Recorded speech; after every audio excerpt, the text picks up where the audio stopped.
Hello বন্ধুরা, আজকে day 14 gym আমার। কিন্তু আজকে রবিবার যেহেতু এর জন্য জিম বন্ধ। এর জন্য বাড়ির সামনে যে স্কুলটা আছে স্কুলের কালভারটা ধরে আবার সিলিং মারা শুরু করে দিলাম। এর আগে ওই স্কুলের কালভারটাতে আমি ভিডিও করেছিলাম, তো আবারও আজকে একটা ভিডিও নিয়ে আসলাম এই কালভার্টে। তো আজকে একটা ছোট চ্যালেঞ্জ ছিল আমার আর একটা ছোট ভাইয়ের মধ্যে। ও জিম করে, এই ভাইটা তো মাঝখানে ক্যালি করছে বেশি, কিন্তু এর স্ট্রেঞ্জ আছে শরীরে, যাই বলো তাই বলো, স্ট্রেঞ্জ খুব সুন্দর। এ যদি জিম করে খুব ভালো ফিজিক্স হবে এর। এই ভাইটার সাথে আমার চ্যালেঞ্জ ছিল। আমি মেরেছি 13টা, এ মেরেছে 14টা।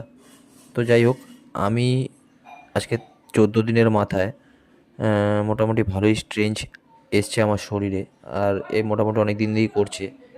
এই ভাইটাকে ছোট্ট একটা চ্যালেঞ্জ করে আমার তো খুবই ভালো লাগলো। তোমাদের কেমন লাগলো বন্ধুরা, তোমরা আমাকে জানাও।